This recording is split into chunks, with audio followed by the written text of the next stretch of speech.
It is the hour before dawn in Pompeii, the 23rd day of August in the year 79 of the Common Era. The air is still and warm, carrying the faint smell of yesterday's bread from the bakeries along the Via dell'Abbondanza, mixed with the sharper scent of fish oil from the lamps that burn low in the taverns. You are standing at the Porta Marina, the sea gate, where the paving stones are worn smooth by 2 centuries of footsteps. The sky above Vesuvius is beginning to pale. The mountain stands to the north, its single peak dark against the coming light. Vines grow thick on its lower slopes. The people of Pompeii do not fear it. It has been quiet for longer than anyone can remember. It is simply there, as it has always been, a landmark for sailors approaching the bay, a source of good soil for the vineyards that produce the wine shipped to Rome. You step through the gate. The stones beneath your feet are basalt, black and uneven, laid in blocks that channel rainwater toward the gutters. The street is empty now, but in an hour it will be crowded. Pompeii is not a large city. Perhaps 12,000 people live within its walls, but it is prosperous. The earthquake 17 years ago damaged many buildings, and some are still being repaired, but the city has recovered. Money flows through it. Grain from Egypt, wine from Campania, garum from the fish processing factories along the coast. The Forum is being rebuilt in marble. You walk east along the Via Marina. The houses on either side are shuttered. Their facades are painted in deep red and ochre, the colors that Pompeii favors. Some of the walls bear election notices painted in tall letters, recommendations for the upcoming magistrate elections, endorsements from guilds and neighborhood associations. Others advertise gladiatorial games scheduled for the amphitheater next month. The paint is fresh. No one knows these notices will never be read again. The street opens into the Forum. It is a long rectangular space surrounded on 3 sides by colonnades. The 4th side, to the north, is dominated by the Temple of Jupiter, its columns rising white against the mountain beyond. The Forum is the heart of the city. Markets are held here. Legal cases are heard in the basilica on the western side. Merchants gather under the porticos to negotiate contracts. In a few hours, the space will be full of voices, the smell of fresh fruit, the sound of coins being counted. But now it is silent. A dog trots across the open space, pauses to sniff at the base of a statue, and disappears into a side street. The statues stand in rows along the Forum. Emperors, local benefactors, priests who paid for public works. Their stone faces are impassive. They have watched the city for decades. They will watch it for one more day. You turn south, following the Via dell'Abbondanza. This is the main commercial street, running east to west through the center of the city.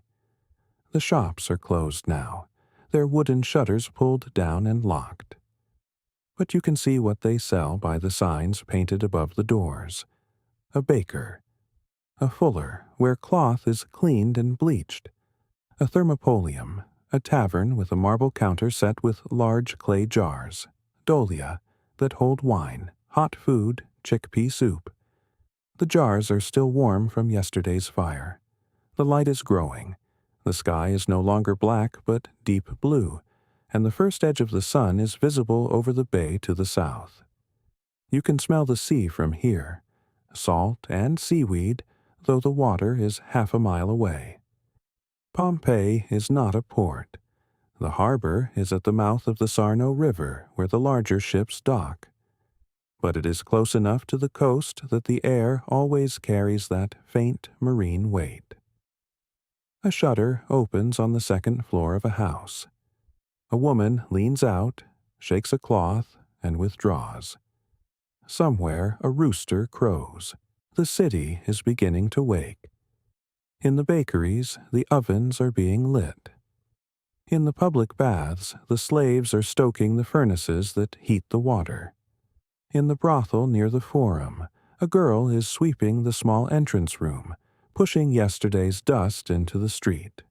You continue east. The street is lined with houses, some grand, some modest.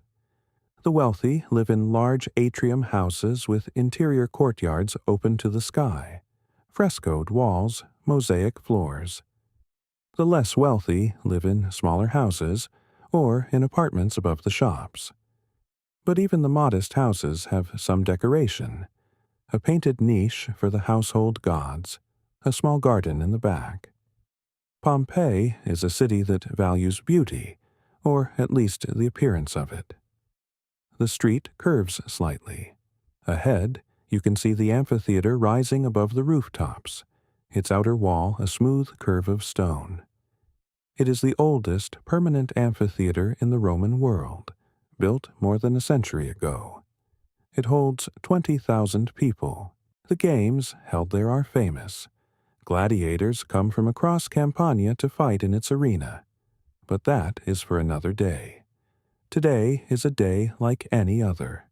The sun is rising. The city is waking. The mountain stands silent to the north. You turn left, away from the amphitheater, and walk toward the Forum. The street narrows.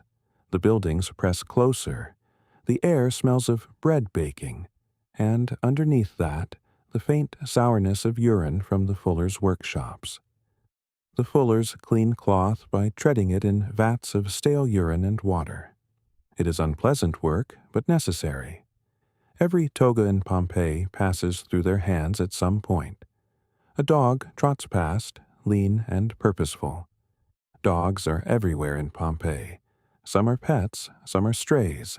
Some guard the doorways of the wealthy. You have seen the mosaics. Cave canem, beware of the dog, set into the floors of entrance halls. The dogs here are not the pampered creatures of later centuries. They work, or they scavenge, or they die. The street opens into a small square. A fountain stands at its center, fed by the aqueduct that brings water down from the mountains. The water flows constantly, day and night.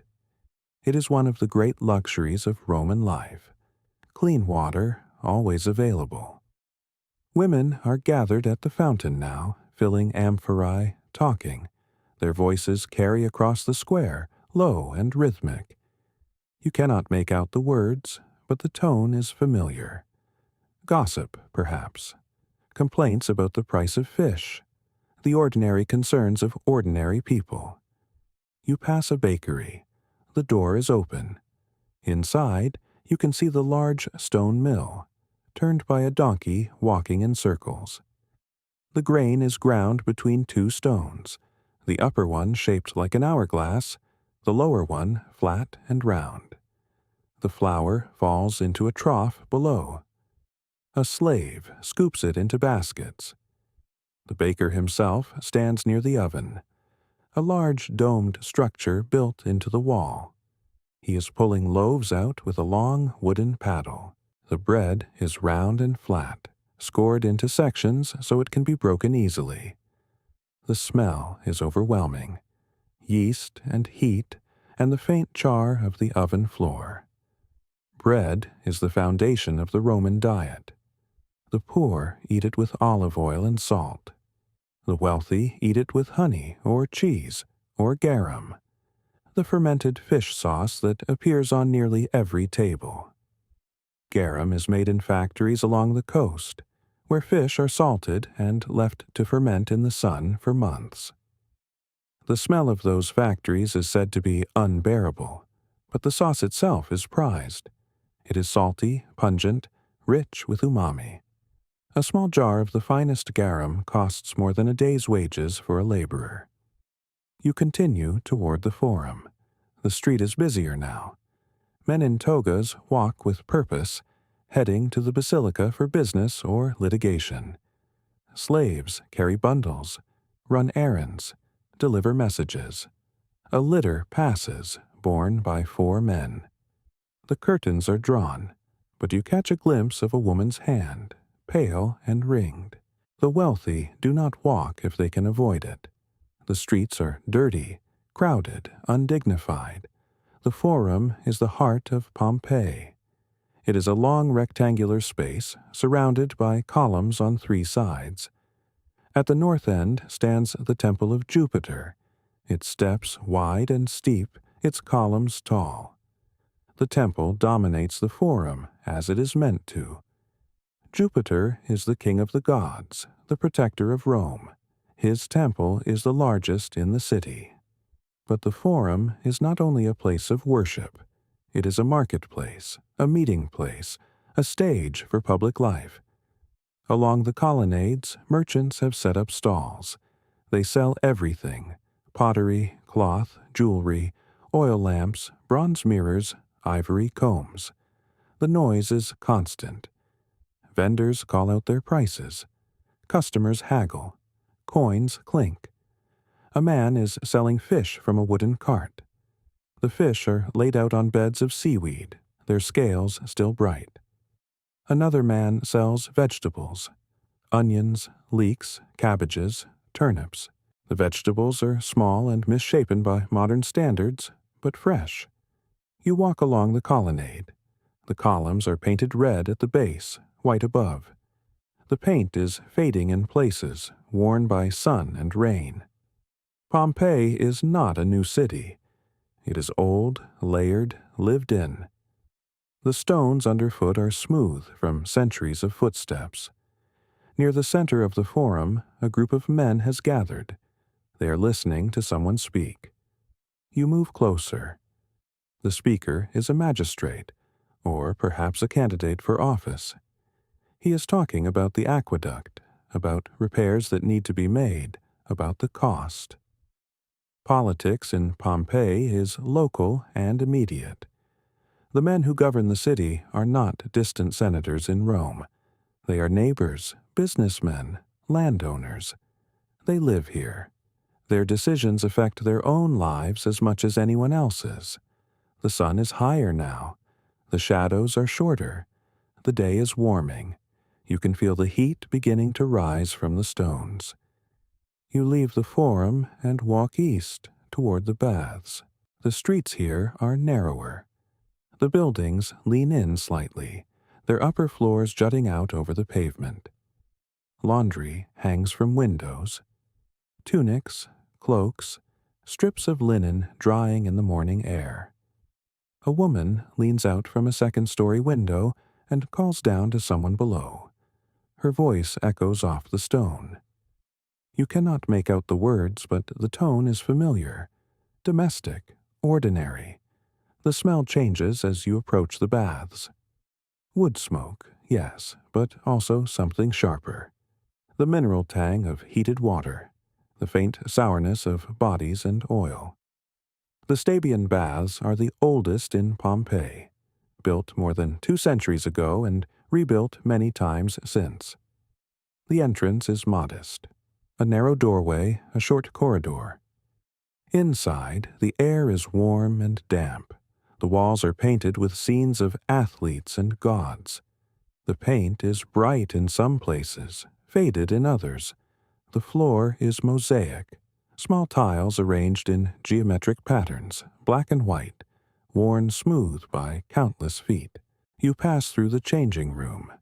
Wooden benches line the walls. Niches above them hold folded clothing. A slave sits in the corner, watching over the belongings. He does not look up. This is his work. He has done it 1,000 times. Beyond the changing room is the tepidarium, the warm room. The air here is thick. You can feel it in your lungs. The walls are warm to the touch. Beneath the floor, hot air circulates through hollow spaces, heating the room from below. This is Roman engineering. Simple, effective, centuries old. A few men are here already. They sit on stone benches, talking quietly. One is being scraped down by a slave. The strigil, a curved bronze blade, removes oil and sweat and dirt from the skin. The sound is rhythmic, almost soothing. The men do not seem to notice you. They are absorbed in their conversation. You catch fragments. Something about a shipment delayed, a debt owed, a marriage being arranged. The ordinary concerns of ordinary lives. You move on to the caldarium, the hot room. The heat here is intense. Steam rises from a large basin of water set into the floor. The walls are slick with condensation. You can taste the moisture in the air. A man stands near the basin, pouring water over his head with a bronze ladle. His skin is flushed red from the heat. He breathes slowly, deliberately. This is not luxury in the sense that later centuries will understand it. This is maintenance. The body must be cleaned, the muscles loosened, the skin tended. The baths are as much a part of daily life as bread or wine. You step back into the cooler air of the tepidarium. Your skin prickles as the temperature drops. Through a doorway to the left, you can see the frigidarium, the cold room. A small pool of unheated water sits in the center. A man is submerged to his chest, his arms resting on the edge. He is not moving. His eyes are half closed. The shock of cold after heat is part of the ritual. It wakes the body, sharpens the mind. You leave the baths and step back into the street. The sun is bright after the dim interior. You blink, adjusting. The street outside is busier now. A cart is being unloaded. Amphorae, the tall clay jars with pointed bases, are being carried into a shop. The man directing the work is shouting instructions. His voice is hoarse, impatient. One of the jars slips. It does not break, but the man carrying it stumbles. The overseer curses. The work continues. You walk south toward the theater district. The streets here are wider again. The buildings are grander. You pass a large house with a painted facade. The doorway is open. Inside, you can see a glimpse of the atrium, the central courtyard, open to the sky. A pool of water sits in the center, catching the light. The walls are painted with elaborate frescoes. Gardens, birds, columns that are not real but painted to look real. Wealth in Pompeii is visible. It is displayed. The houses of the rich are not hidden behind walls. They open onto the street. They invite the gaze. Near the theater, a group of children is playing. They are throwing knucklebones, small carved pieces of bone or ivory used as dice. They shout and laugh. One boy wins. The others protest. The argument is brief. The game continues. Childhood in Pompeii is not so different from childhood anywhere. The same games, the same disputes, the same quick forgiveness. The theater itself is empty at this hour. The stone seats rise in tiers facing the stage. The stage is simple, a wooden platform, a painted backdrop. Performances here are not daily. They come during festivals, during games, during elections. But the theater is always here, waiting. You stand at the top of the seating area and look down. The acoustics are perfect. A whisper on the stage can be heard at the back. Roman engineering again. Knowledge passed down, refined, applied. You leave the theater and walk toward the forum. The streets narrow again. The buildings press close. The sun is higher now, and the heat is building. You pass a fountain, one of many in the city. Water flows from a carved stone spout into a basin. A woman fills a clay jar. She balances it on her hip and walks away, her sandals slapping the stones. The water comes from the mountains, carried by aqueduct, distributed through lead pipes beneath the streets. Every neighborhood has its fountain. No one in Pompeii walks far for water. The Forum opens before you. It is the heart of the city, a wide rectangular space paved with stone, surrounded by columns. The columns are tall, fluted, painted. Some are white, some are red. The paint is fresh. This is not a ruin. This is a living place. At the northern end stands the Temple of Jupiter. It is the largest temple in Pompeii. The steps are steep, the columns are massive.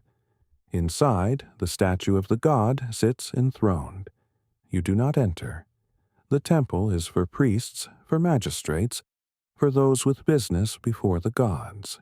You are only passing through. The Forum is busy. Men in togas stand in groups, talking. These are the citizens, the voters, the property owners, the men who matter in the eyes of the law. Their togas are white wool, draped carefully over one shoulder. Wearing a toga is uncomfortable. It is heavy. It slips. It must be adjusted constantly. But it is the mark of citizenship. A man without a toga is a man without standing. The conversations are about politics, about trade, about the upcoming elections. Pompeii is a Roman colony, but it governs itself. The city elects its own magistrates, its own council. The elections are fierce. Graffiti on the walls throughout the city endorses candidates. Vote for Gaius Julius Polybius. Marcus Cyrenius for Aedile. He will fix the roads. The people of Pompeii care about who governs them. On the eastern side of the Forum there are shops, small rooms open to the square. A jeweler displays rings and bracelets. Gold, silver, bronze. A scribe sits at a small table, writing letters for those who cannot write themselves. He charges by the line. His handwriting is neat, practiced. Nearby a man is selling oil lamps. Clay lamps, simple and cheap. Some are plain. Some are decorated with images, dolphins, gods, theater masks. You pick one up. It is light, still cool to the touch. The oil goes in the top. The wick comes out the spout. At night, these lamps will light every room in Pompeii. Thousands of small flames against the dark. You set the lamp down and continue walking. At the southern end of the Forum, there are 3 large buildings. These are the municipal offices. The duumviri, the 2 chief magistrates, work here. So do the aediles, who manage the markets and the public works. So do the clerks, the tax collectors, the record keepers. The bureaucracy of a Roman city is not small. There are contracts to enforce, disputes to settle, taxes to collect, public games to organize. The work is constant. You see a man entering one of the buildings. He carries a wax tablet under his arm. He is dressed well, but not richly. A merchant, perhaps, or a landowner. He has business with the city. You turn and walk along the western colonnade. Here, the columns cast long shadows. The shade is welcome. You pass a statue. It is bronze, life-sized. A man in armor, one hand raised. The inscription at the base is worn, but you can still read it. A benefactor. A man who paid for public works, who donated grain during a famine, who earned the gratitude of the city. Pompeii honors its donors. Statues, inscriptions, public praise. Generosity is expected of the wealthy. It is how they maintain their position. It is how they are remembered. Near the statue, 2 men are arguing. Their voices are raised. One gestures sharply. The other shakes his head. A small crowd has gathered. You cannot hear the details, but the shape of the argument is clear. A debt unpaid. A contract broken. A promise not kept. One man appeals to the crowd. The other turns and walks away. The crowd disperses. Disputes like this are common. Most are settled privately. Some go before the magistrates, a few end in violence, but not here, not in the forum. This is sacred ground. You walk toward the exit. The forum is behind you now. The noise fades slightly. You are moving toward the baths. The public baths are not far. You can already hear the sound of water, the murmur of voices. The baths are where Pompeii comes to wash, to relax, to talk. They are open to everyone, citizens and slaves, men and women, though at different hours. The baths are as much a part of daily life as bread. You step through the entrance. The air changes immediately. It is warmer here, damp, the smell of oil and sweat and wet stone. The baths are busy at this hour, always busy. The entrance hall is modest, a small counter where attendants collect the fee, a few bronze coins, less than the cost of a loaf. You pay and move inside. The first room is the apoditerium, the changing room. Stone benches line the walls, niches above them for clothing. A dozen men are here, some undressing, some already wrapped in towels, some sitting, talking quietly. You recognize none of them. That does not matter. The baths are public, anonymous, a place where status softens slightly. A merchant and a laborer might sit on the same bench, might share the same water, might speak without formality. You move through to the tepidarium, the warm room. The temperature rises. The walls are painted, red and yellow. Faded now. The floor is heated from below. You can feel it through your sandals. Warm but not hot. A few men are here, sitting on stone benches, letting their bodies adjust. One is scraping oil from his arms with a strigil. The curved bronze blade catches the light. He works methodically, shoulder to wrist, wrist to shoulder. The oil comes away in thin streaks, carrying the dirt of the day with it. You continue. The caldarium, the hot room. The heat hits you like a wall. Steam rises from a large pool in the center. The water is almost too hot to touch. A slave stands near the edge, holding a bronze ladle. He pours water onto heated stones in the corner. More steam rises. The air is thick with it. You can barely see the far wall. 3 men are in the pool, submerged to their shoulders, eyes closed, faces red. They do not speak. The heat does not encourage conversation. You do not enter the pool, not yet. You sit on a stone bench near the wall. The heat presses against your skin. Sweat begins almost immediately. This is the point. To sweat, to open the pores, to let the body release what it has carried. You close your eyes. The sounds around you are muffled. Water dripping, breathing, the occasional scrape of a strigil against skin. Time passes. You're not sure how much. The heat makes a time strange, slower, heavier. Eventually, you stand. You move toward the pool. The water is almost unbearable. You lower yourself in slowly. One leg, then the other, then your body. The heat surrounds you. You sit on the submerged ledge. The water reaches your chest. You breathe carefully, slowly. The heat is inside you now. One of the men opens his eyes. He looks at you, nods slightly. You nod back. He closes his eyes again. No words are exchanged. None are needed. You are all here for the same reason: to be clean, to be warm, to rest. After a time, you climb out. Your skin is red. Your heart is beating faster. You move back through the tepidarium. The temperature drop is a relief. You sit again. Let your body cool slightly. A slave approaches. He offers oil. You nod. He pours it into his palm. Rubs it onto your back, your shoulders, your arms. The oil is scented. Olive oil, something else. Lavender, perhaps, or rosemary. He works in silence. His hands are strong, practiced. When he finishes, he hands you a strigil. You scrape the oil away yourself. Slowly, carefully. The blade is cool against your skin. You move to the frigidarium, the cold room. The temperature drops sharply. There's a small pool here. The water is cold. Not icy, but cold enough to shock. You step in.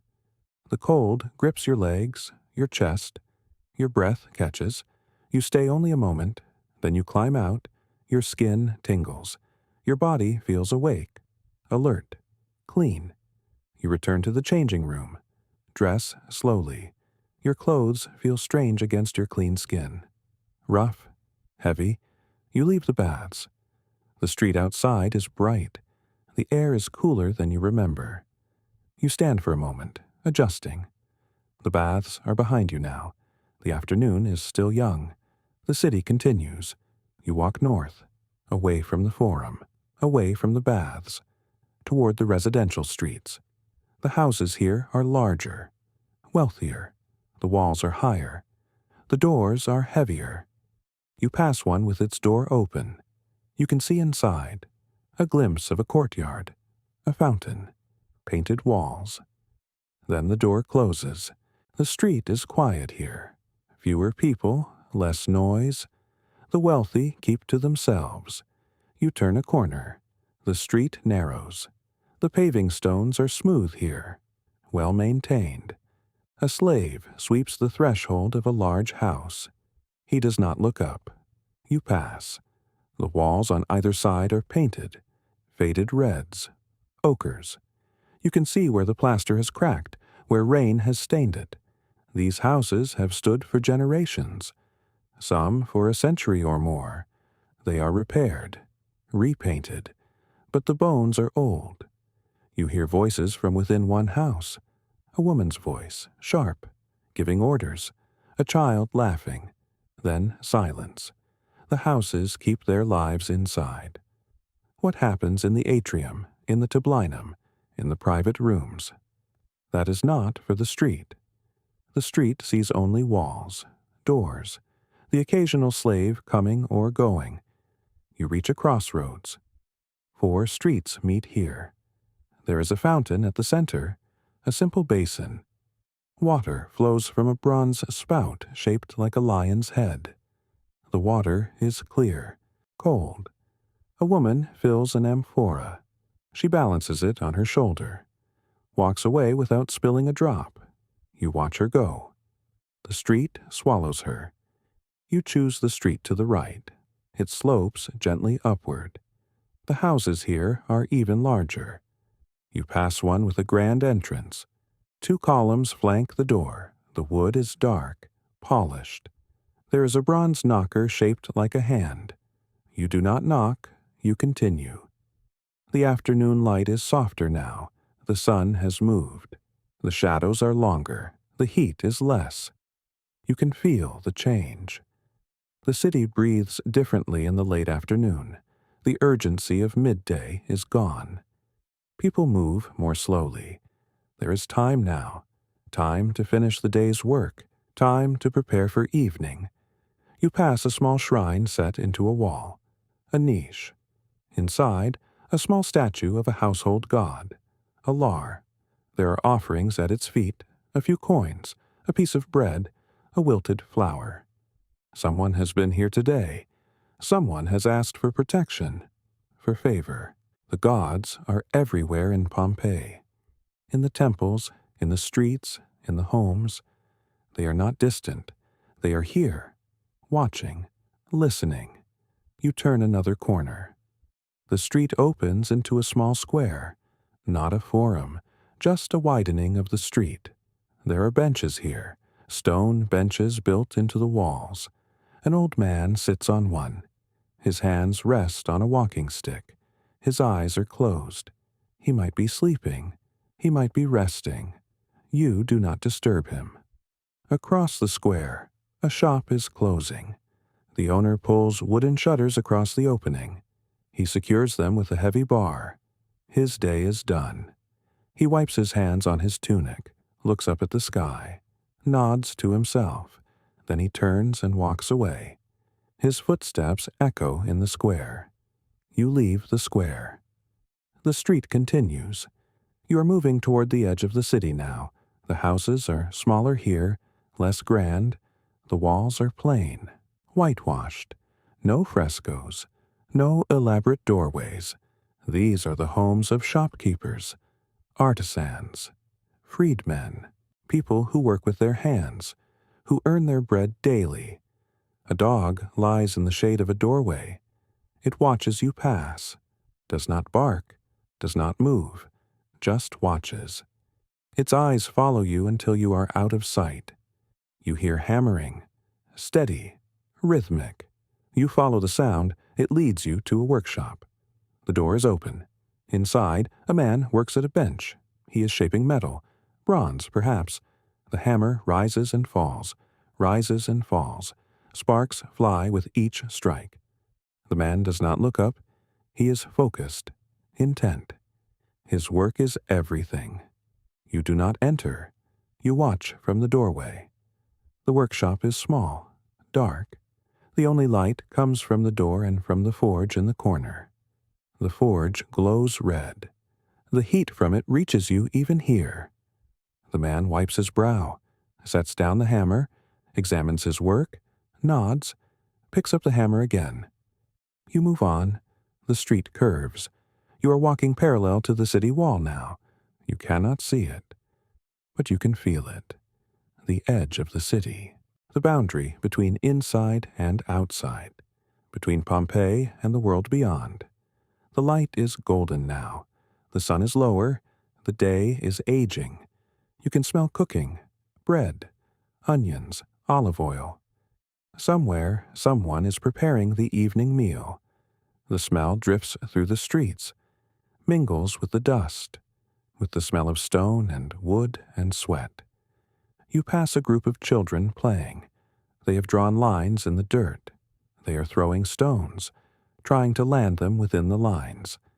They shout, argue, laugh.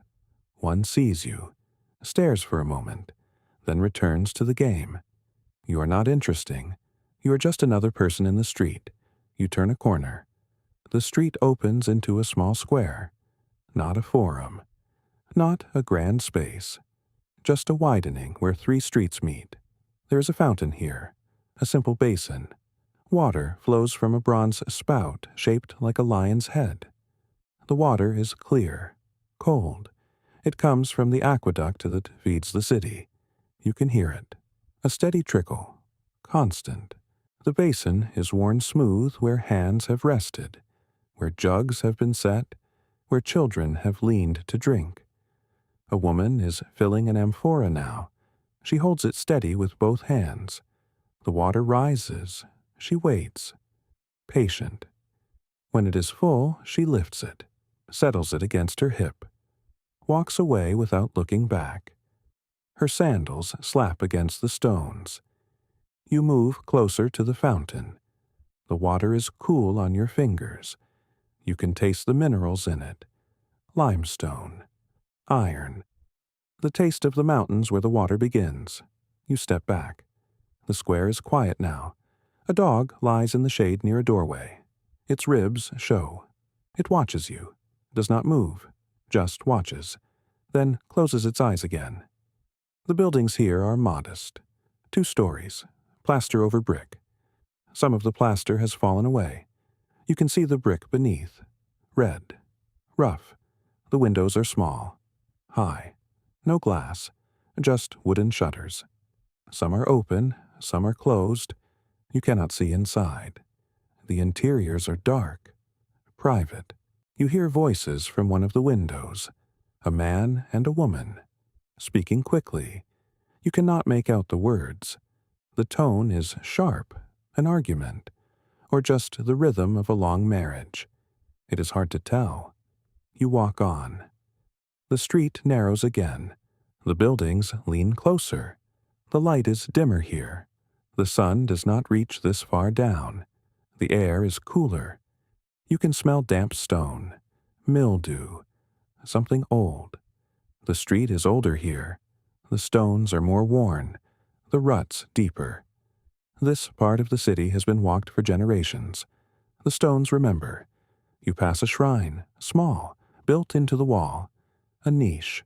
Inside, a painted figure. A lar. A household god. The paint is faded. The face is almost gone. But the shape remains. Someone has left an offering. A small clay dish, a few dried flowers, a coin. The shrine is tended, still honored, even here, even in this narrow forgotten street. The buildings change. You are passing workshops now.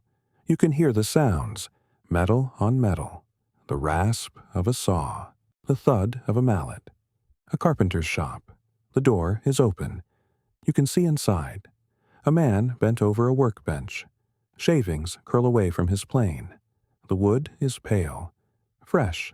The smell is sharp, clean. He does not look up. He is focused. His hands move with certainty. He has done this 10,000 times. Next door, a fuller's shop. You can smell it before you see it.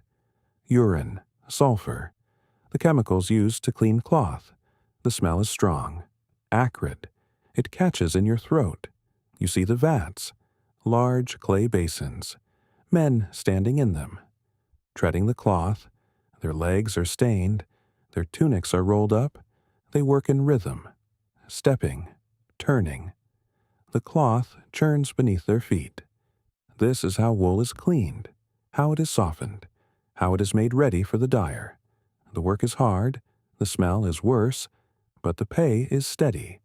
The fuller's trade is old, necessary, unglamorous. You move past. The smell fades. Slowly, you can still taste it, but it weakens. The street turns again. You are moving back toward the center of the city now. The buildings are taller here, better kept. The plaster is painted, red, yellow, ochre. The colors are bright in the late afternoon light. You pass a bakery. The door is open. You can see the oven. Large, domed, built of brick. The heat radiates from it. Even from the street you can feel it. The baker is pulling loaves out with a long wooden paddle. The crusts are dark. The smell is overwhelming. Yeast, char, warmth. A woman waits near the counter. She has coins in her hand. She is counting them, checking, making sure. Bread is not cheap, not for everyone.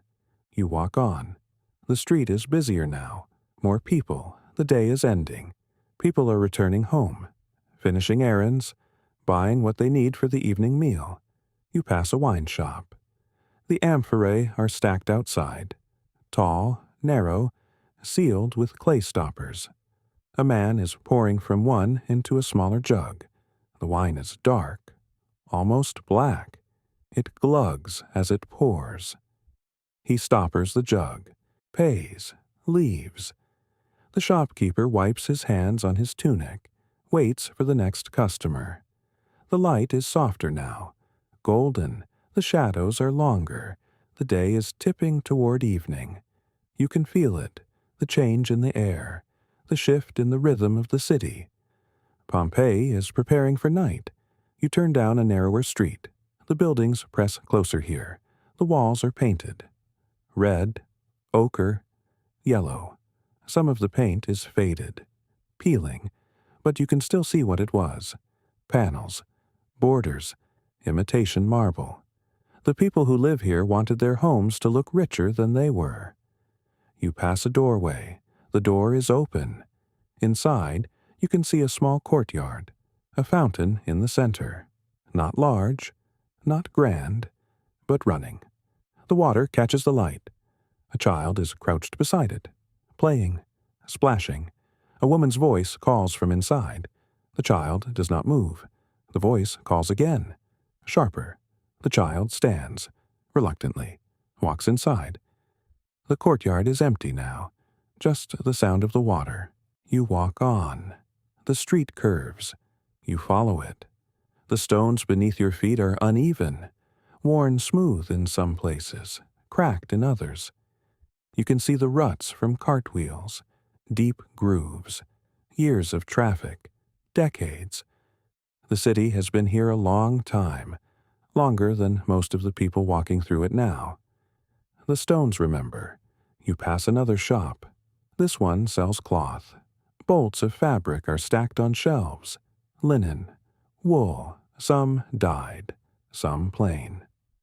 A woman is holding a piece up to the light, examining it, checking the weave, the quality. The shopkeeper watches, waiting. She sets it down, picks up another. The shopkeeper says something. You cannot hear the words, but you can see the gesture, the negotiation, the back and forth. She nods. He cuts a length, folds it. She pays, takes the cloth, leaves. The shopkeeper returns to his stool, sits, waits. You reach a small square, not the forum, something smaller, a neighborhood gathering place. There is a fountain here too, larger than the one in the courtyard. People are filling jugs, washing hands. A man is watering a mule. The animal drinks. Long, steady. The man waits, patient. When the mule is finished, he leads it away. The sound of hooves on stone, fading. You walk to the fountain. The water is cool, clear. You can see the bottom. Coins, small offerings, wishes, prayers. The water flows from a carved spout. A lion's head. The stone is dark with age, wet, smooth. You cup your hands. Drink. The water is cold, clean. It tastes of stone, of the mountain. You wipe your hands on your tunic, turn away. The light is changing faster now. The sun is lower. The shadows are stretching across the street, reaching. The air is cooler, not cold, but the heat of the day is gone. You can feel it on your skin, the shift, the evening coming. You pass a tavern. The door is open. Inside, men are sitting, drinking, talking, laughing. The sound spills out into the street, loud, rough, the smell of wine, of sweat, of oil lamps burning. You do not go in. You walk past. The noise fades behind you. You turn another corner. The street here is quieter, residential. The doors are closed. The shutters are being pulled shut. You can hear the sound, wood against wood, latches clicking. People are retreating inside, preparing for the evening meal, for the night. You pass a house. Through a window you can see lamplight, flickering, warm. A family is gathering. You can see their shapes, moving, sitting. You cannot see their faces, just the silhouettes, the light, the sense of life inside. You walk on. The street opens again, wider. You are near the edge of the city now. The buildings are lower here, simpler. The walls are plain, undecorated. These are the homes of laborers, of workers, of people who do not have money for painted walls, for fountains, for marble. But they are homes. They are lived in. You can see washing hung between buildings, drying, tunics, cloaks, a child's small garment, swaying slightly in the breeze. You can smell cooking, onions, garlic, something frying. The smell is strong, familiar, human. You stop, turn. Look back toward the center of the city.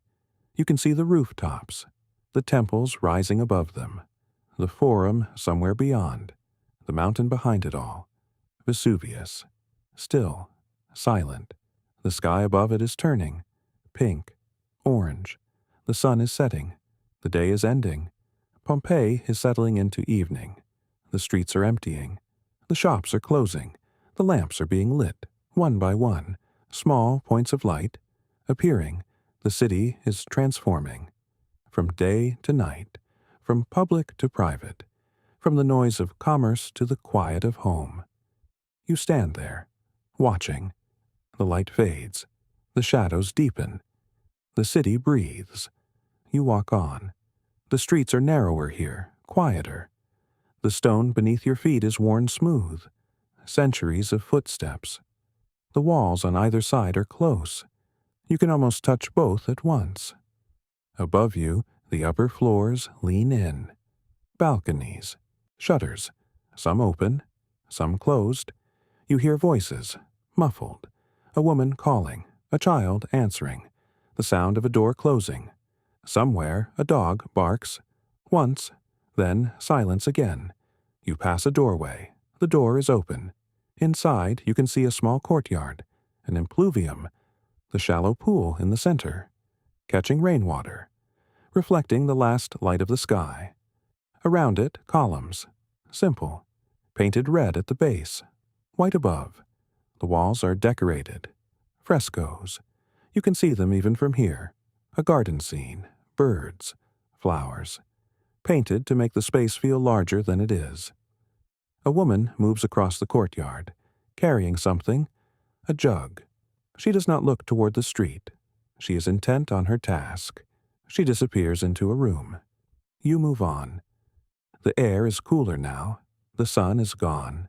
The sky is deepening, blue to purple. The first stars are appearing, faint. You can still see them through the haze of smoke that hangs over the city. Cooking fires, lamps, the smell of burning oil, of wood, of food. It is the smell of evening, of a city preparing for night.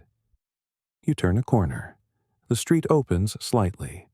There is a fountain here, small, water trickling from a carved stone face, a lion's mouth. The water falls into a basin. The sound is soft, constant. A woman is filling an amphora. She holds it steady, waiting. The water rises slowly. She is patient. She does not hurry. When the jar is full, she lifts it, settles it against her hip. The weight is familiar. She's done this 1,000 times. She walks past you, does not meet your eyes. Her sandals slap softly against the stone. She turns into a doorway. Gone. You continue. The street slopes downward. Gently. You are moving toward the edge of the city, away from the forum, away from the temples, toward the walls, toward the gates. The houses here are smaller, simpler. The walls are plain, whitewashed. Some are cracked, repaired. You can see where plaster has been patched, where paint has faded. These are not the homes of the wealthy. These are the homes of workers, of shopkeepers, of freedmen, of slaves who have earned their freedom and now rent a room, a corner, a place to sleep. You pass a tavern. The door is open. Inside, men are sitting, drinking, talking. Their voices are loud, rough. You catch fragments, a complaint about the price of grain, a joke, laughter, the smell of wine, sour, strong.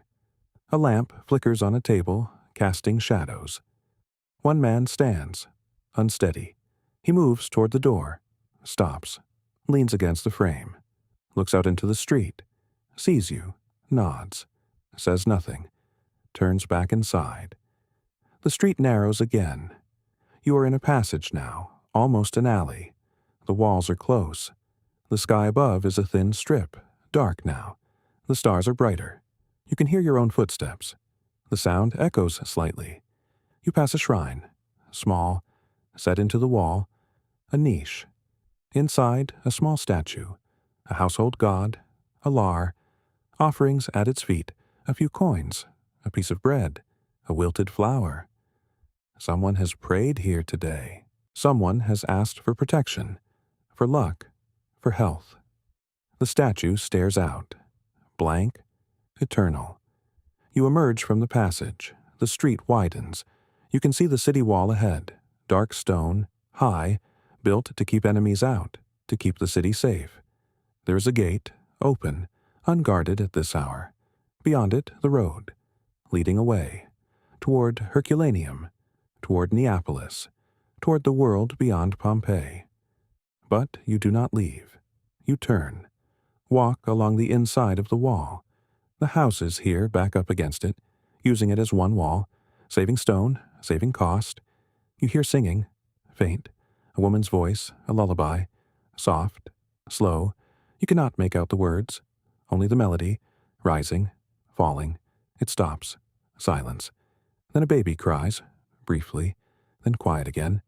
The night is settling. The city is settling. Pompeii is becoming itself, not the public face, not the forum, not the temples, but this, the small streets, the small lives, the ordinary hours, the evening meal, the lamp lit, the door closed, the day ending. You walk on, the wall to your left, solid, unmoving, the houses to your right. Small windows, most shuttered now, a few still open, lamplight spilling out, warm, yellow. You pass a doorway, the door is ajar. Inside you hear voices, low, a man, a woman, not arguing, just talking, the rhythm of it, back and forth. You cannot hear the words, only the sound, the cadence of two people who have spoken to each other for years, who know each other's pauses, who finish each other's sentences without thinking. The conversation stops. Footsteps. The door closes. The latch drops. Another house sealed for the night. You reach a corner, turn right, away from the wall, into a narrower street. The buildings here are older. The plaster cracked, stained. Water damage from winter rains. The street slopes slightly downward, toward the center of the city, toward the lower ground. You step carefully. The stones are uneven here, worn smooth in the center, rough at the edges. Your foot finds a groove, a wheel rut, deep, cut into the stone by decades of carts, passing, passing, passing, the same path, over and over, until the stone remembers. Ahead, a fountain, small, set into the wall. Water trickles from a bronze spout, shaped like a lion's head, the mouth open, the water falling into a basin below. The sound is constant, soft, a whisper. You stop, listen. The water has been falling like this for years. Will fall tomorrow. Will fall the day after. The basin is worn smooth, polished by hands, by cups, by the touch of everyone who has stopped here. You reach out, touch the stone, cold, wet, smooth as glass. A cat appears, from nowhere, silent. It walks along the edge of the fountain, pauses, laps at the water, 3 times, 4. Then it is gone, into the shadows. You did not hear it arrive. You do not hear it leave. Only the water remains, falling, falling. You move on. The street opens into a small square, not a forum, not a marketplace, just a widening, a place where 3 streets meet. In the center, a shrine, tiny, waist-high, a niche in a pillar. Inside, a small statue. You cannot see it clearly in the dark, but you see the offerings, a few coins, a clay lamp, still burning, the flame steady, protected from the wind. Someone lit it today. Someone will light it tomorrow. The gods are everywhere in Pompeii, not just in the temples, not just in the grand spaces, but here, in the small corners, in the forgotten places, watching, listening, waiting. You hear footsteps behind you. You turn. A man, walking slowly. He carries a stick, taps it against the stones as he walks. Not blind, just old. He does not look at you, does not acknowledge you. He passes the shrine, pauses, touches his fingers to his lips, touches the edge of the niche. A gesture, brief, automatic. Then he continues. The tapping fades. He turns a corner. Gone. You are alone again. The square is empty. The lamp in the shrine flickers. Once, twice, then steady again. You walk toward the far street, the one leading back toward the center, toward the forum, toward the heart of the city. But you are in no hurry. The night is long. The city is quiet. There is time. You pass a bakery. Closed now, the door shut. But the smell remains. Bread, yeast, smoke. It hangs in the air, thick, warm. You breathe it in. It is the smell of every bakery, in every city, in every time. Bread is bread. The ovens here are built into the wall, stone, domed. You have seen them during the day. the baker sliding loaves in on a long paddle, pulling them out, golden, steaming. Now they are cold, dark, waiting for morning. Next door, a fuller's shop. You smell it before you see it. Urine, sharp, acrid. They use it to clean cloth, to set dye. The smell is part of the street, part of the city. No one complains. It is work. It is necessary. The fuller's shop is silent now, the vats covered, the cloth hung to dry, pale shapes in the darkness, ghosts of tunics, of togas, of the fabric that clothes the city. You walk on. The street narrows again, the buildings lean in, close. The sky above is a thin ribbon, stars scattered across it, faint, distant. You hear a dog bark, far away, then another, closer, then silence. The dogs of Pompeii know the night, know the streets, know who belongs and who does not, but they do not bark at you. You are part of the night now, part of the city, moving through it like water, like air. You pass a fountain, small, set into the wall. Water trickles from a bronze spout. The sound is soft, constant. The basin below is worn smooth by centuries of hands, of cups dipped, of thirst slaked. The water catches the moonlight, silver, cold. You do not drink, but you pause, listen to the water, to the sound it makes against stone. It has been making that sound for longer than anyone in this city has been alive. It will make that sound tomorrow, and the day after, until it does not. The street opens slightly. A small square, not a forum, just a widening. A place where three streets meet. There is a shrine here, tiny, built into the corner of a wall, a niche no larger than a man's torso. Inside, painted figures, lairs, the guardian spirits of the crossroads. Their colors are faded, pale reds, ochres, blues that were once bright. Someone has left an offering, a small clay lamp, still warm, the oil nearly gone. The flame gutters, flickers, casts moving shadows across the painted faces. The lairs watch the crossroads, watch the people who pass, watch the city sleep. You move on, down another street. This one slopes gently downward, toward the sea. You cannot see the water from here, but you can feel it. The air is different, slightly cooler, slightly damp. The salt is stronger. The buildings here are older, the stones darker, more weathered, the plaster cracked in places, showing the brick beneath, the tufa, the volcanic stone that built this city, stone from the mountain, from Vesuvius, the mountain that gave Pompeii its soil, its wealth, its stone, the mountain that sleeps above the bay, dark against the stars. A cat crosses your path, silent, low to the ground. It does not look at you, does not pause. It has business. Rats, mice, the small creatures that live in the spaces between human lives. The cat disappears into a doorway, into shadow, gone. You hear a sound, faint, from inside one of the houses, a cough, someone turning in their sleep, a murmur, then silence again.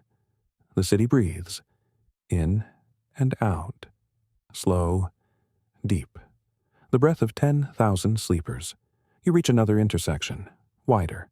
The stones here are more worn, more polished. This is a street that sees traffic, carts, wagons, feet. During the day it would be loud, crowded. Now it is empty. The ruts in the stone are deep, smooth. You can see where the wheels have passed, year after year, decade after decade, wearing the stone down, shaping it. The city is shaped by the people who live in it, by their movements, their routines, their needs. The stone remembers. There's a bakery on the corner. You can tell by the shape of the building, by the wide doorway, by the smell that still lingers. Faint, bread, yeast, smoke. The ovens are cold now, but they were hot today. They will be hot again tomorrow. Before dawn, the baker will rise, will light the fire. will knead the dough, will feed the city. The millstones are inside. You cannot see them, but you know they are there. Heavy stone, turned by a donkey or a slave or both, grinding grain into flour, flour into bread, bread into life. You walk past. The street curves, follows the slope of the land. The buildings here are mixed. Shops, houses, workshops, a tavern. You can see the counter, stone, set with large clay jars, dolia, sunk into the counter. Each one holds something different. Wine, olive oil, garum, lentils, hot food, cheap food, food for people who do not have kitchens, who do not have time. The tavern is closed. Dark, but the smell remains. Onions, garlic, fish sauce, wine, the smell of 1,000 meals, of 1,000 conversations, of laughter, arguments, deals made, deals broken. You hear footsteps, not yours, someone else, coming toward you. You stop, wait. A man appears, older, wrapped in a cloak. He carries a small lamp. The flame is steady, protected. He does not look at you, does not speak. He passes. His footsteps fade. He is going somewhere. Home, to a lover, to a sick child, to work. The night does not stop life. It only changes it, makes it quieter, more private, more alone. The street narrows again. The buildings press close. You can almost touch both walls at once. The stones beneath your feet are uneven here, older, less maintained. This is not a wealthy street, not a poor one either, just a street where people live, where they work, where they sleep, where they wake, where they die.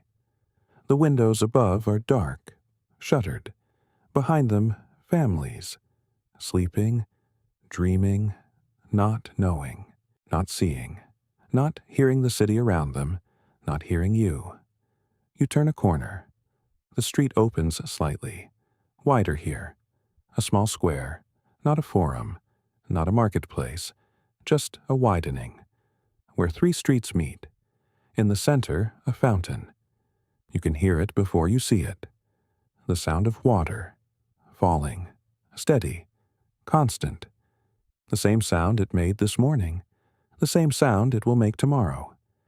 If there is a tomorrow, the fountain is simple. Stone, a single spout. The water falls into a basin. The basin is worn smooth. Centuries of hands, centuries of jars, centuries of thirst. You approach. The water is cold. You can feel the coolness in the air around it. The stone is wet, dark with moisture.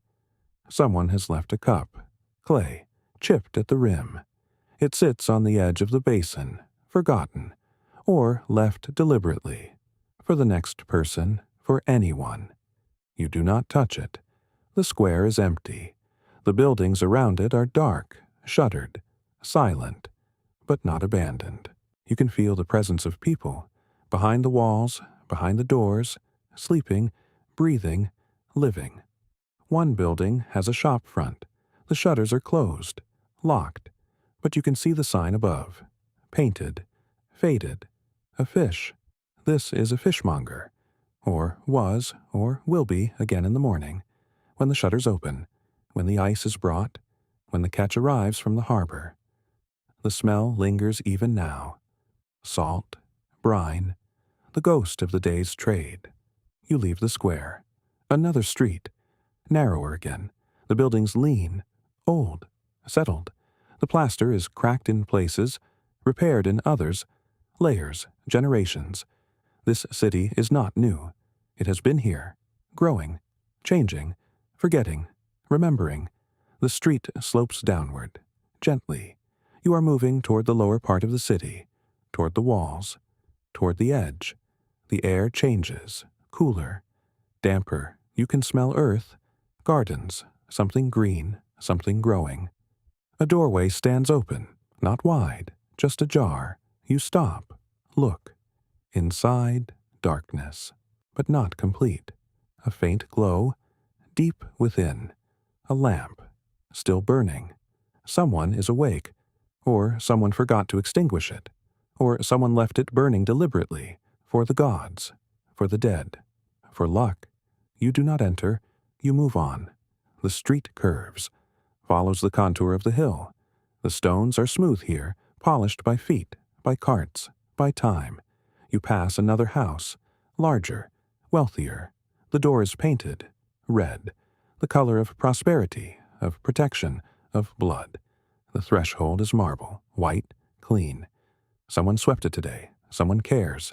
The windows are high, barred, not against thieves, against the street, against the noise, against the world. Inside, silence, or sleep, or both.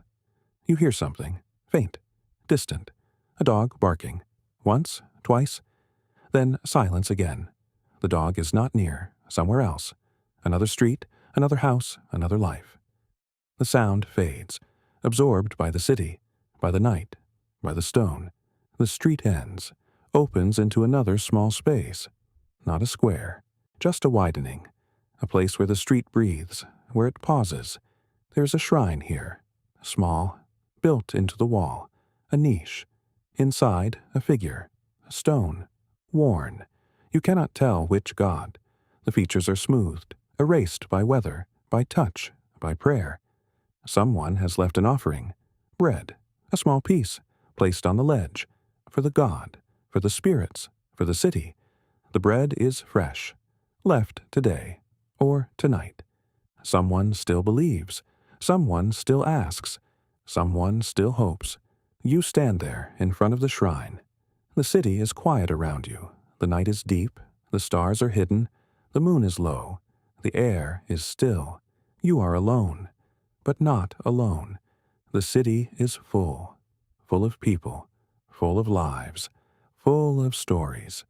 They are sleeping now, dreaming now, not knowing now, not knowing what is coming, not knowing that this night is not like other nights, that this sleep is not like other sleeps, that this city is not forever. But you know, you have always known, you are walking through a memory, through a ghost, through something that will be lost, and you cannot tell them, cannot warn them, cannot change it. You can only walk, only see, only remember for them. You turn away from the shrine. The street is empty. Your footsteps are the only sound. The stones beneath you are smooth, worn by 10,000 feet, 20,000, more. How many people have walked this exact path? How many mornings? How many nights? The stone remembers nothing. It only wears down, slowly, imperceptibly, but it wears. You pass a fountain, dry now. The water was shut off hours ago. There is a basin, a spout shaped like a lion's head. The bronze is dark, polished by the hands of people filling jugs, every day, for decades. The same motion, reach, tilt, fill, lift, walk away, 1,000 times, 10,000. The fountain does not know it is the last night. It is only a fountain, waiting for morning, waiting for the water to flow again. A head, a doorway, open, not unusual. In summer, people leave doors open, for air, for coolness. You can see inside, a small courtyard, a table, a bench, a lamp still burning. Low, almost out. The oil is nearly gone. On the table, a cup, half full, wine, someone was drinking. Got tired, went to bed, left the cup, left the lamp, meaning to return. Or not caring. It is just a cup, just a lamp. There will be morning. There is always morning. You step closer, not inside. You do not enter, but you look. The walls are painted, red, ochre, simple patterns, geometric borders. In the corner, a small altar, household gods, layers, protectors of the home, 2 small bronze figures, a man, a woman, between them, a dish, offerings, a few dried figs, a crust of bread, a coin, copper, small. The family is not rich, but they give what they can. They ask for protection, for health, for another year, another harvest, another safe return from the sea. The lamp flickers, once, twice, then steadies. Not yet. Not yet out. A few more minutes, maybe an hour, then darkness, then sleep, then nothing until dawn. That is what the lamp thinks. If lamps could think, if objects could know, but they cannot. They only are. They only wait. You move on. The street bends slightly, following the old line of the hill. Pompeii is not flat. It rises, gently, from the sea gate to the Forum, from the Forum to the northern wall. You are walking uphill now, not steeply, but enough to feel it, enough to notice. Your breath is steady, the air is cool, it smells of stone, of dust, of the faint salt from the sea. Miles away, but still present, always present. The sea is part of this place, part of its life, part of its wealth. The ships, the trade, the fish, the garum, the oil, everything comes from the sea, or goes to it. Another house, larger, the door is closed, but you can see through the gap. A crack of light, faint, from deeper inside. Someone is still awake, or forgot to extinguish a lamp. You cannot tell. You do not know. You are only passing, only walking, only seeing what is here, what is left, what remains in this last hour. The street widens. You are near the Forum now, the center, the heart. By day it is full, crowded, loud. Merchants, magistrates, priests, beggars, children, dogs. Everyone comes to the Forum. Everyone passes through.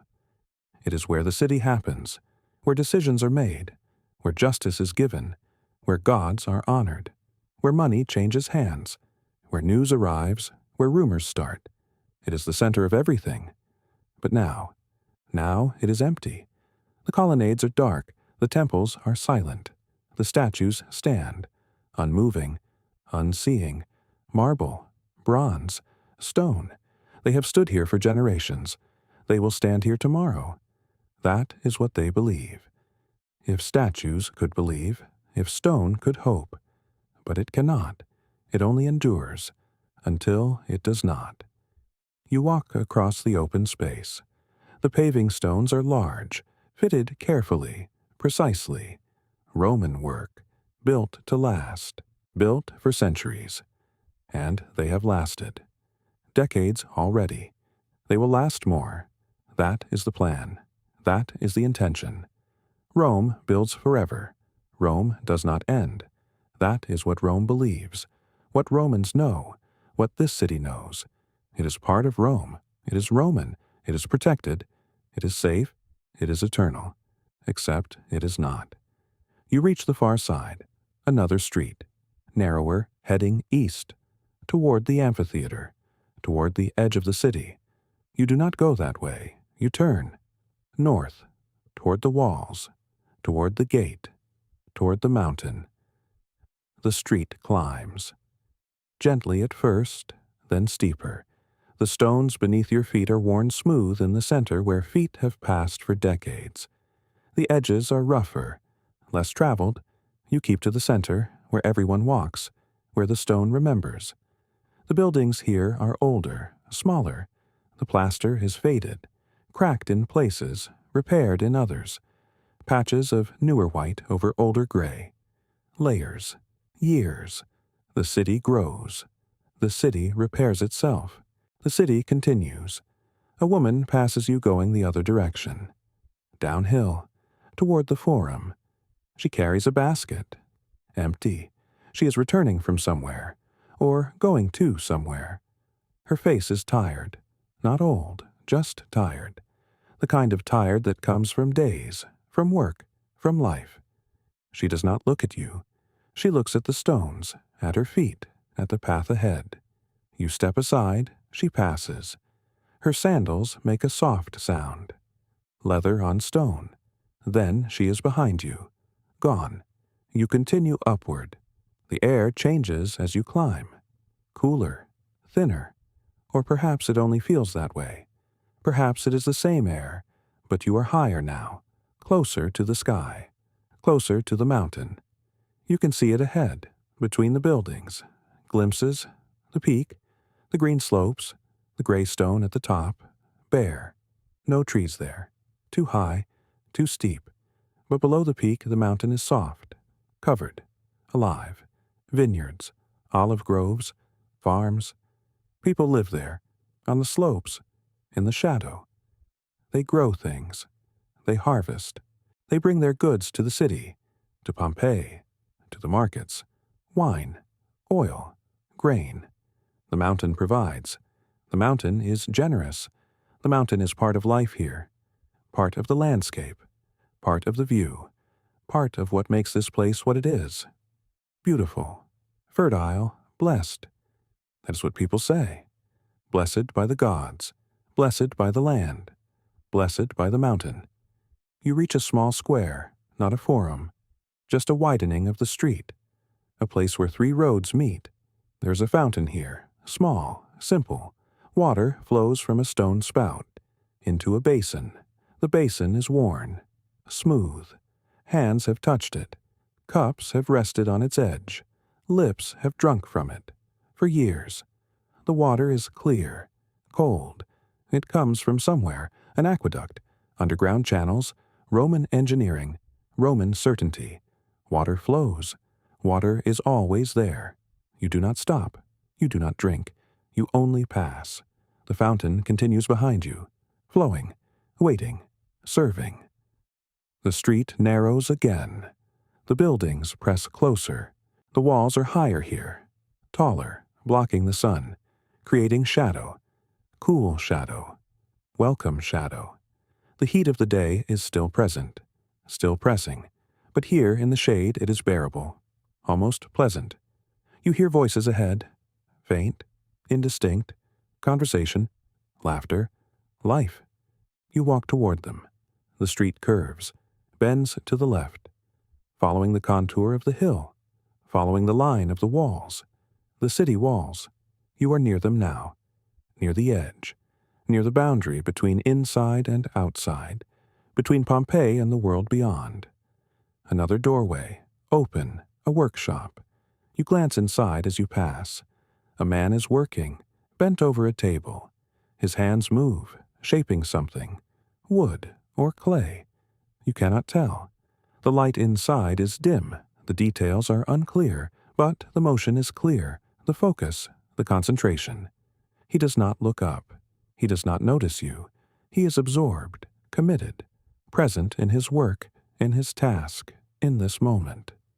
This moment that is all he has, all anyone has. This single moment, this single day. August 23rd, the year 79, the last full day. But he does not know that. No one knows that.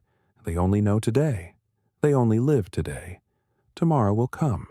Tomorrow always comes. That is what they believe. That is what everyone believes. Until the day it does not. You continue. The voices grow louder, clearer. You round another bend. The street opens, widens, and there ahead is the gate, the Vesuvius gate, named for the mountain, named for what lies beyond. The gate is open. It is always open during the day. People come. People go. Merchants, travelers, farmers from the slopes, bringing goods, taking goods, the flow of commerce, the flow of life. 2 guards stand at the gate, leaning against the wall, talking. Their spears rest beside them. Casual, relaxed. There is no threat here, no danger. This is Pompeii. This is peace. This is Rome. They glance at you as you approach. A brief look, assessing, dismissing. You are no one. You are everyone. You are just another person, passing through, moving, living. They return to their conversation. You walk through the gate, under the arch. The stone above is massive, heavy, ancient. It has stood here since the city was built, since the walls were raised. It will stand here forever. That is the intention. That is the design. Roman stone, Roman permanence. You step through, into the city. The noise rises, voices, wheels, hammers, the sound of a place that is alive, that is working, that is moving forward into another day. The street opens before you, paved, worn smooth by feet, by carts, by centuries. The stones are uneven now, dipped in the center where the traffic has passed, raised at the edges. You can see the ruts, deep grooves cut by wagon wheels. The same path, over and over, year after year. The stone remembers. To your left, a fountain. Water flows from a carved stone face, a lion's mouth. The water is clear, cold. A woman fills an amphora, balancing it on her hip. She does not look at you. She is thinking of other things. The weight of the jar, the walk home, what needs to be done before dark. She lifts the amphora, turns, walks away. Her sandals slap against the stone. The sound fades. The street curves, follows the contour of the hill. Buildings rise on either side, close, pressing in. The upper floors lean out, almost touching, blocking the sun, creating shade, creating coolness. You walk in shadow, then in light, then in shadow again. The rhythm of the street, the rhythm of the city.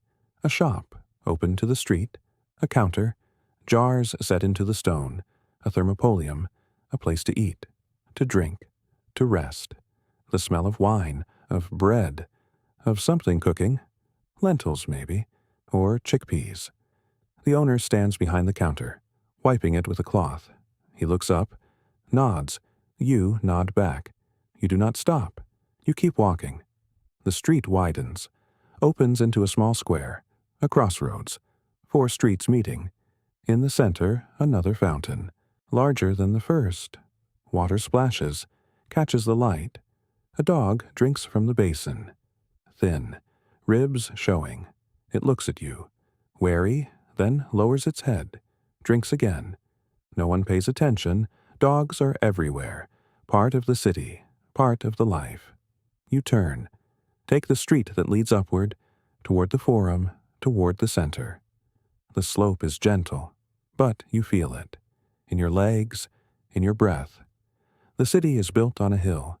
Everything is either up or down. There is no flat, no level. You adjust, you climb. The buildings here are larger, grander, painted facades, red, yellow, ochre. The colors are bright, fresh, recently done. You can see the care, the pride.